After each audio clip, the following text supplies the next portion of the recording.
আপনি বলেন। চুয়াডাঙ্গা আকুন্দাবাড়িয়া নিবাসী মোহাম্মদ আব্দুল মান্নানের প্রথম পুত্র ছেলে, দ্বিতীয় পুত্র ছোট পুত্র মোহাম্মদ রাজু আহমেদ, 2 লক্ষ টাকা দেন মহরে,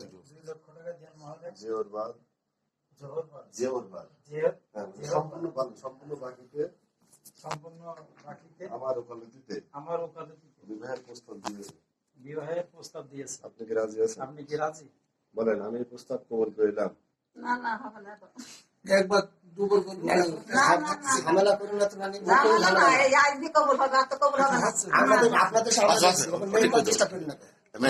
মেয়ের কাছে ওখানে কোনো ডিস্টার্ব নেই, ডিস্টার্ব নেই আমাদের মধ্যে, ওখানে কোনো ডিস্টার্ব নেই। আচ্ছা হোক হোক হোক, কবুল বলুন, আমি প্রস্তাব কবুল করিলাম। মেয়েরা মেয়ের বিষয় নেই, এটা উকিলের বিষয়, সেটা আমরা দেখি। প্রস্তাব কবুল করিলাম।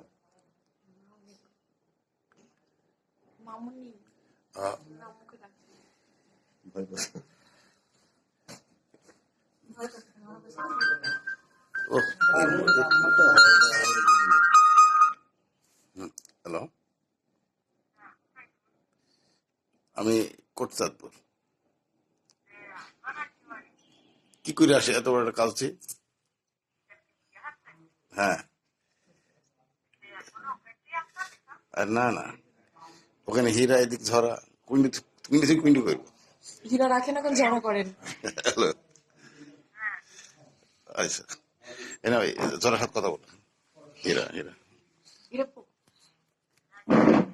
হ্যাঁ, বাসায় আসেন, আপনি বাসায় আসেন, এই বাসায় আসেন, সেহেতু হয়তো না বাসায় আসেন।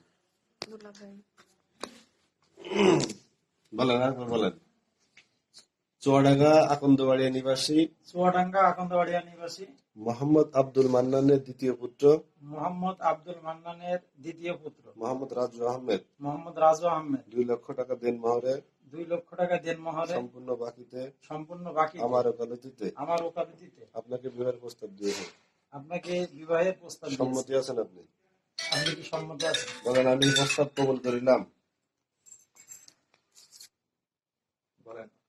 বলেন, আমি প্রস্তাব কবুল করিলাম। বলো, ভালো করে বলতে হবে। বলেন কবুল।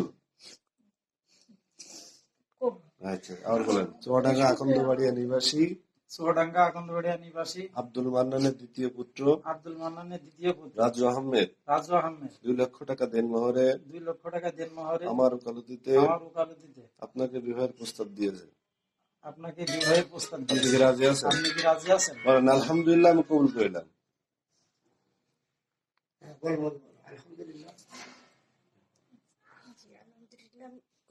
আচ্ছা, আবার বলেন, আলহামদুলিল্লাহ কবুল। সবাই বলেন আলহামদুলিল্লাহ। আলহামদুলিল্লাহ। এই যে কোন শাখার দাগের বসে যাবেন নাম লেখা।